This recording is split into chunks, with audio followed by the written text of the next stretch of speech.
All right, what's going on, everybody? So, before we get into this video, I just want to say to the new subscribers, I see y'all out there, and I apologize for not being able to cater to you in the request for the aspect videos. So, once upon a time, I started doing aspect videos, and it got uncontrollable. It spread like wildfire, and the next thing I knew, I just didn't have a normal life anymore because of the amounts of requests that would come in. And I tried, but it's just like sometimes when you do it and someone just comes new on the channel and they see, Pisces sun, Scorpio moon, and Venus and Aquarius, somebody can request that when the video was already done already because they're new, so that they haven't like went through the playlist and stuff like that. So I found myself even doing that sometimes, like making videos of the same aspect, and it gets real tedious, troubling, and it just impacted my well-being very negatively. It's an explanation, it's an excuse, but it's also an explanation of why I no longer do those videos. But perhaps you can gain something from going through the playlist and going through the videos, the aspect videos, and see maybe if one of your aspects land there or a couple or something like that. But I just wanted to convey that message to y'all, not ignoring you, or I just do this from time to time. I make an announcement so that I can cover all of the people who requested that in one shot. So let's get to this video. It was brought to my attention that we will benefit from a video that talks about healing. All right, that talks about healing. Now, this is for both types of people. This is for people who are seeking healing and for people that are healers. And you may not know about it, like somebody might have told you, and you might have thought nothing of it, or just like, oh no, it can't be me. Like you may not take it seriously. So this is for those people who have access to each other's charts and amongst your tribes and all of that. You get your social groups and stuff like that. If you have each other's charts, you may be able to identify these things, find out who the healer in your tribe is, who can benefit from the healing, and things of that nature.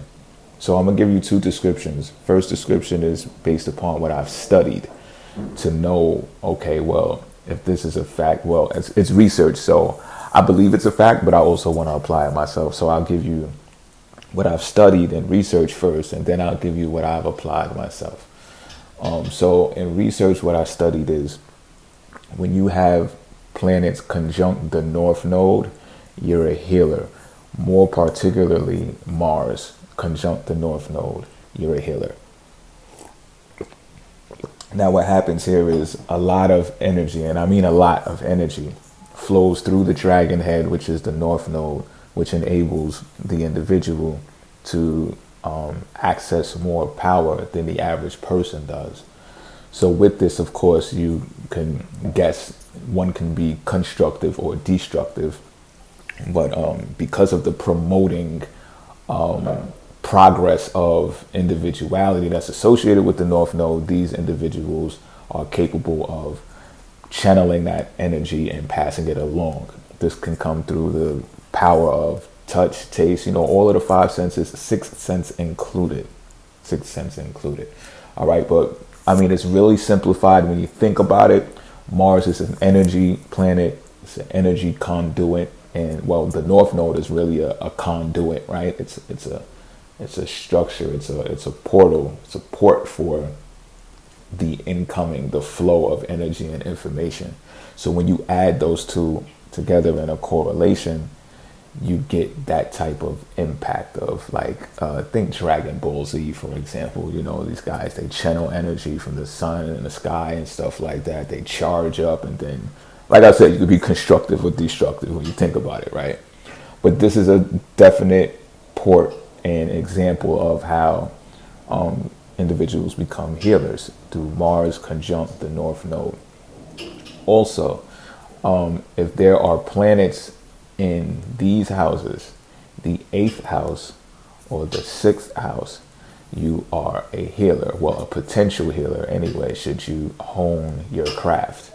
The 8th house is the preeminent house of healing and transformation, and so is the 6th house. 6th house is relative to work environments and health in general, right? So you see how that pairs up. So how planets that are found in these houses will offset and trigger some type of healing capabilities in the individuals. Now, what type of planets and what types of signs? So that's what I studied, right? So now I'm going to get into what I've applied, and I can concretely tell you what I've applied based upon my chart. So I can give you some insight into how the signs color into what I just described. So first I'm going to start with, I do have Mars conjunct my North Node. I do have Mars conjunct my North Node. So, I've been told before, even recently I've been told somewhere, we went somewhere and we did something and something happened that I became very heated about, and but afterwards, in my calming down, as I began to calm down, the person, I was holding somebody afterwards, and he was telling me how they could like feel energy surging through my body, which more than likely has something to do with the event that occurred prior to us being close together like that. So, that's just one example. I've been like, if you have this as well, you might have been told like you got your hands are warm, like they feel hot sometimes, or your body is hot, and then like people just want to be next to you because of that, like in the winter time or something like that. You know what I'm saying? And of course that's everybody, right? Body heat or whatever the case may be. But when you have Mars conjunct your North Node, you can expect this to be like like an automatic thing. You might be warm blooded all of the time. So does the sign have anything to do with my Mars conjunct North Node? Possibly. And mine's is in Leo, so I would say I would say the tendency or the ability to be over exaggerated probably is there, but I humble myself to the best of my ability, and I believe this just because my Leo is in the 11th house, right? So I know I'm a leader of no one if I don't have a group. You know what I'm saying? So when you got North Node, Leo in 11th house, you understand that it's really not all about you. But in the solar chart, Leo is in my 6th house, which rules over health. So I have found that the more I am health conscious about myself, the better impacts that I have when engaging with other people. And of course, this depends on the level of health that the other individual has as well. So toxic traits among other human beings, or if they harm their bodies and stuff like that, will have an impact on me in some type of way. It can drain me, or it can affect me, it can influence me in some type of way to where I have to isolate afterwards to regain my composure. But that's the most I can tell you about that placement. That and also like the flow of energy that's there for me to, with Mars conjunct North Node, that comes in a form of information, gets distributed to the people that I work with closely. Like I'm always putting them on to tips and pointers, and I'm always asked about stuff too. But a lot of that comes from them observing myself as an individual. You know what I'm saying? Like, oh, well, how do you keep a 6-pack? Or how do you, what do you do for this? And I heard you talk about that. What do you think is best for that? So I always end up having a group, consequently from being an individual that promotes these types of things. Now, I got planets in both the 6th and the 8th house as well. So I can tell you how the planets impact these healing houses, but I can't necessarily tell you how the other planets impact it. So I can tell you how Venus impacts the 8th house when it comes to health and transformation. This may come in a form of transit sex. This can come in a form of sex as well. Like if you have sex with people, they may tell you like, yo, that was like something I never experienced before. And it's not something to get all big headed about. It's actually a responsibility that comes with that. So they might, and you might question it. I wouldn't say to get your ego bruised, but you might question it like, what do you mean by that? Like I didn't do a good job or something like that. I would say refrain from that type of attitude and just listen to what the person has to say. They may say things like, I just felt real soothed during and afterwards. Like I feel like I got a real load off. Like, the way you touched me, it just felt different than anybody else that I've ever been with. And you just take it as it is and just, accept it for what it is. But what happens is it's a healing process. It's a transformation that occurs in that sexual act. And I'm not promoting, I'm just telling you it is what it is. You know what I'm saying? I'm not like promoting you to go out and have a fucking sex party behind this shit. You know what I mean? It is what it is. I'm just keeping you informed. But because Venus is there, my point is because Venus is there, it's a reciprocal give and take thing. You understand what I'm saying? So it's like, you know, you give, you receive, and you feel that bodily motion returning favors or energy to each other. And it's a real pleasing and rewarding type sensation. But this also is not limited to sex. This also pertains to psychology. So you might have planets, especially Venus in this house, and people may tell you, I just love talking to you. You know what I'm saying? I just love conversing with you and bouncing ideas back and forth with you. And it's because that exchange is helping them heal and transform in some type of way. And yes, this is not just all beautiful and flowers. Again, this can become draining to you. It can become taxing, especially with the 8th house. You are more privy to people's secrets and stuff like that. And it's just like something that you can't help, something that you know, you're a holder of someone's secrets now because it's 8th house, right? The psychology, the dark psychology of people's minds. So again, this is something to be trusted with and something that should take serious because it's, you know, there's a level of responsibility that's held with that type of sensitive information, one would believe anyway. So yeah, that's how that affects. Now, when it comes to the sun being in the 6th house, I have a sun in the 6th house. So this is what I can tell you. The individual, this is a good place for personal trainers. So when people say they're personal trainers, ask them, you got a sun in the 6th house? You know, I would say it would make them definitely qualified spiritually, right? You might have some personal trainers out there who's getting away with it and they don't have a sun in the 6th house. And I'm not saying that they don't know what they're doing and all of that. It's not my job. I'm here to tell you what a sun in the 6th house does. First of all, 6th house again represents health and work environment.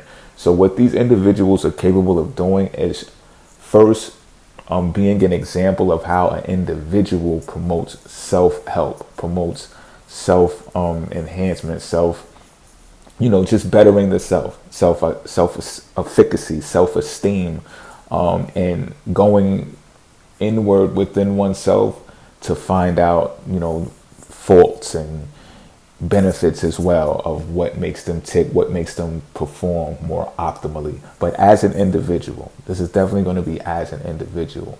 But because now you may think, oh yeah, so if the sun is there, it's going to be very egotistical. The sun really represents individuality, right? So this gives them the greater ability to focus on individual, right? The sun represents focus and concentration and individuality. But what happens because it's placed in the 6th house is it reflects so that it can support the work environment around them, right? If a work environment is involved with the 6th house, then that individual is going to be like, okay, well, I'm healed, I'm healthy. How do I get these other people healthy around me so we can have an environment of healthy individuals? So what this person will do, and you can check it at the door to see if they're on their best behavior or practicing at their optimal level, is if they're not just looking at their regimen and placing their regimen on you. Because these individuals will more than likely be meticulous at finding out what's best for you instead of what's best for them. They may give you the tips and the pointers, and you may ask them based upon their preferences.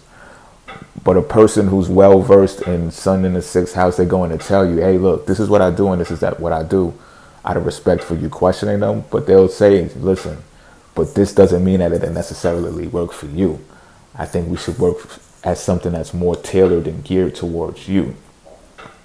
You know what I'm saying? Even if you got to go through some first generalizations about health for individuals, then you come down to a more, tailored and custom type program for that other individual that they are personally training. And this is something that I also can attest to from coaching and telling people about themselves, pretty much, you know, stuff that they never knew about themselves and things of that nature.